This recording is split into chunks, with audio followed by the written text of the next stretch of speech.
Hello guys, good evening. For today's vlog, magluluto tayo ngayon ng tinolang manok na may kasamang, alam na, ito, twist time o miswa. Siyempre dahil wala tayong sili guys, ito ang gagamitin ko. O yan. Yun lang, kung ano yung sabi nga, kung ano yung available, yung ang ating gagamitin. So let's start cooking guys. Gigisa muna tayo. Yan.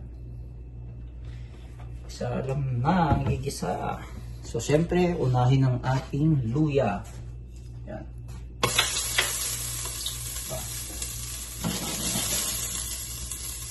Buksan natin ito.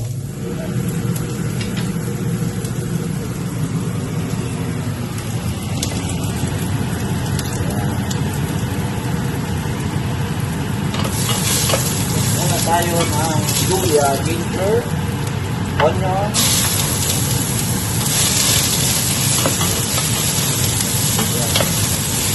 kakaiba itong lulutuin natin kasi tinola na may miswa.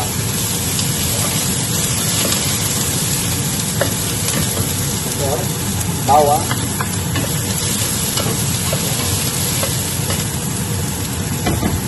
ito yung ating hindi masyadong malaman ang pinuwasan ko. Ang lulutuin ko.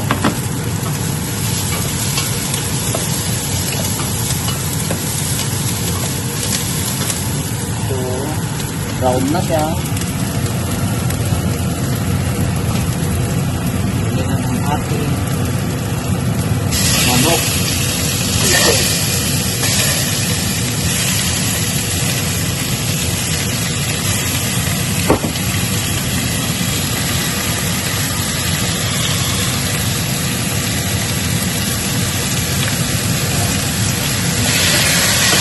Haluin lang.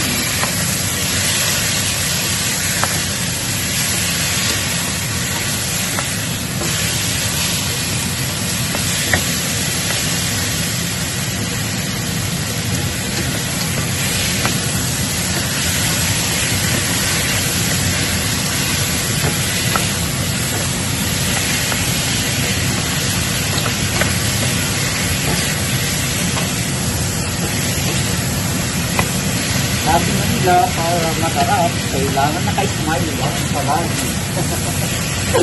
Ay kasama ang tawa. Yes. Okay na ito. Nakangiti para masarap ba?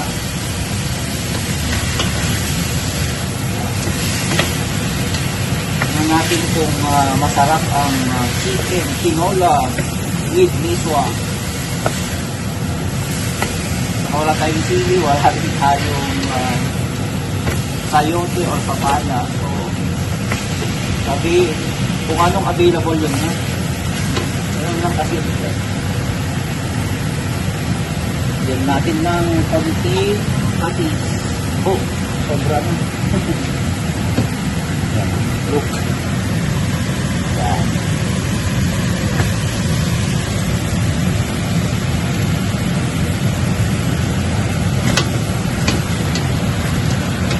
Salam natin para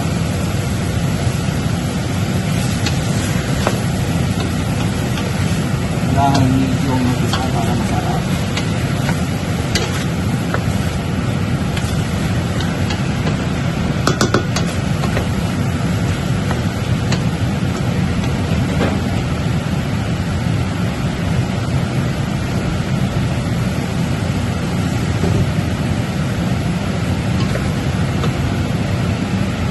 Natin ng tubig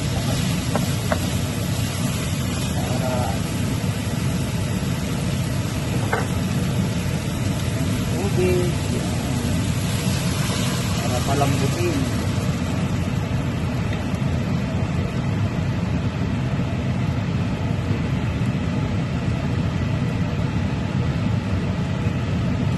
Mainit na to kaya mabilis lang kumulo.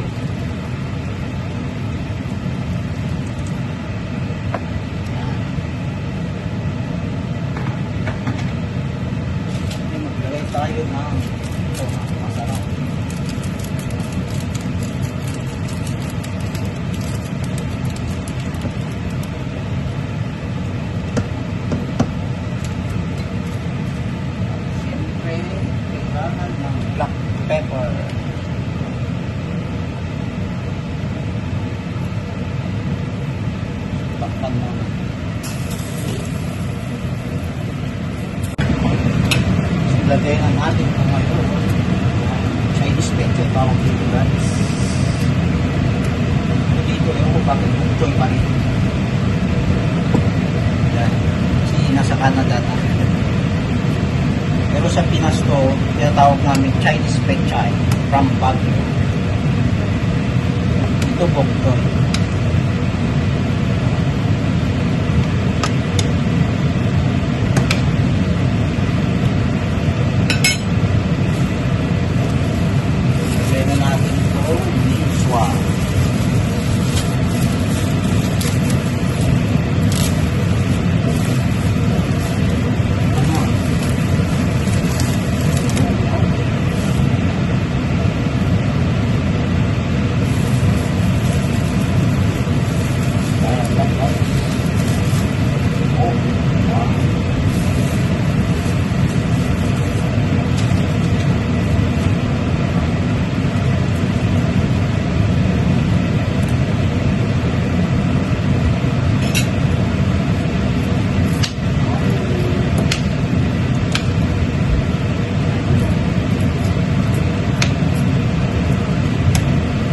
Takpan muna natin.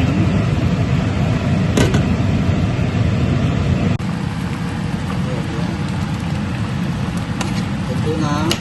So, sarap na yan. Tinola with biswa and Chinese pechay. Mga natin. Ayos na. So, ano ba? Time na, let's go. Thank you guys for watching. Bye-bye.